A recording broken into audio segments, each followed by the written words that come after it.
The conscious closet conversation has a blind spot, and I didn't even realize that until I started researching for this episode.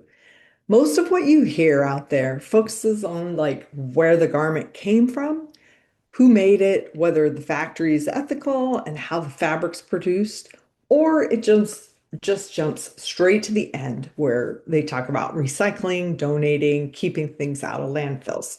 And all that's super important, but it leaves out the entire middle of the story, what's happening to the garment when it's being worn. So maybe you felt this, a closet full of things you're not wearing, and then a vague guilt about whether you should get rid of them or not. Is it more responsible to keep it and try to wear it, or to get rid of it and maybe need to buy something to replace it?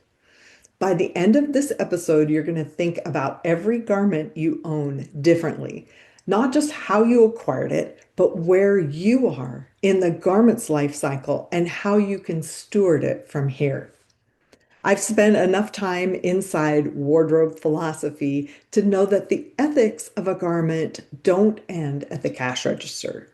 Let's get into why sometimes the most generous thing you can do with a piece of clothing is to let it go. So we've been trained to think about waste as a disposal problem, but stagnation is its own kind of waste. A garment that's depreciating, unworn in your closet is a waste just as much as a landfill is. That's the idea nobody's talking about. When something sits unworn, it's actually losing value that could be moving to someone else who would actually use it. So you are not just managing what your closet contains. You can track where each piece is in its own life cycle, and that single shift changes every decision you make about acquiring, wearing, and releasing clothing. Because a garment depreciating unworn in your closet is waste just as much as a landfill is. Here's how I think about stewardship across stages of a garment's life cycle. So in the beginning, the woman who used to cut my hair always looked fantastic, put together like in a way that felt effortless and current. And then at some point when I'm in the chair, we got talking about storing sweaters over summer. And her answer was completely practical. She didn't store them. So she bought new sweaters each season and passed them on when the season ended. And there's nothing ethically wrong with not storing off-season clothes from year to year. In some ways, it's really practical because there's a number of hazards that can cause trouble with clothes in storage. Moths, which is especially with sweaters, mold, or even mice. So in the middle, when you have something and you've been wearing it for a while, it can start to, I don't know, um, feel old, or it can, develop problems, holes, whatever. And so that's where like restyling or even upcycling can come in. So here's a good story. A client of mine inherited a dress when her grandmother died, and she loved the embroidery on the dress, but her grandma was quite a bit shorter than she is. So as a dress, this just isn't going to work. So she cut the bottom off the dress, and the top became a tank top. And she didn't even need to hem it because she's tucking it in. The bottom of the dress had beautiful embroidery and running all along the hem, and she made that into a headband. So one garment, two new pieces. They look fantastic together, and that is it's a really good proportion technique, especially if you're tucking in to high-waisted, to have your top and whatever you're doing with your hair sort of connect to each other. So this is what what stewardship in the middle of the life cycle can look like. Just honestly asking, can this still work for me? And if so, how? So, like visible mending, upcycling, or just like remixing and restyling. I usually have an outfit put together for a year, for a particular season, and then have a way that is my favorite to wear that year. But then the next year, I will often remix each item into a new combination, and it feels a little fresher. So the like cutting things up and stuff, that is the kind of question I can help you with. I help the women who are in my year-long program with.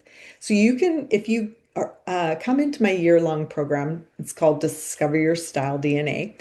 You can have access to send me a picture of something you're not sure about, and then we can figure out together whether there's a way that you can make it work by restyling or upcycling, or whether it's just time to let that thing go. And then I want to say something now about the end of a garment's life and say this plainly because I think this is sometimes the part we handle worst. And that is that donating an item that's worn out is not generosity.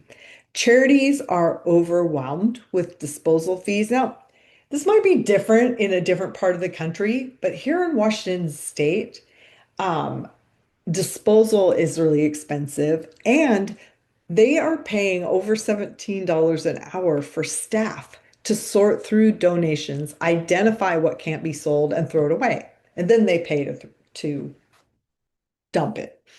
And that cost all comes directly out of their mission. So if it's something that, has holes in it or is the fabric is pilly or gross, just throw it away. Or here's another thing that I do. And something is truly at its life's end, it's stained, torn, undonatable. I will cut it up into single-use rags. And like, for example, I had an old pillowcase recently. I cut it into squares, and then I use it for the kind of cleaning jobs that I would normally reach for a paper towel for. So, here in Spokane, our garbage goes to a waste to energy plant. So it goes to an incinerator, not a landfill. So, I might as well, have it replace a paper towel before it goes to the incinerator. Then once you start thinking this way, a practical question comes up. How much do I actually need? And I have a process, I have a workbook. It's called the wardrobe pyramid, and I developed that to calculate exactly how many of each kind of garment you need based on your lifestyle segments and your laundry cycle. Inside Discover Your Style DNA, the year-long program, we walk through that process together on a Zoom call. So if you want to begin working on these kinds of things now, you can book a style system synthesis call. It's a free open conversation where we look at what you already know about yourself and then we figure out together what's your next right step. And if you ask me on that call, I'll give you a free copy of the Wardrobe Pyramid Workbook and you can get started right away with DIYing. So you can book that call at my website, which is signaturestylesystems.com, or I will also put the link in the show description. Knowing where you belong in a garment's life cycle is sometimes the most generous thing you can do for your conscious closet and for the rest of humanity. Because when value moves efficiently through every pair of hands that could use it, nothing stagnates past its usefulness. And then yeah. If you want to be the person that buys a new wardrobe at the beginning of each season and then hands it off to somebody else, great. If you want to be the person who everybody else gives them their stuff and then they own it to, to the end and wear it out and throw it away, great. If you want to do something in between, just whatever fits your values and your, just how you want to interact with your clothes. But here's something simple you can do this week. Find one textile item in your home or wardrobe that's truly worn out, stained, torn, undonatable. Just cut it up into single-use rags and use them for jobs you'd normally reach for a paper towel for, and then let it go. That's the end of the life cycle of that garment handled with intention. And just see how many paper towels you can replace. And let's meet back here again real soon.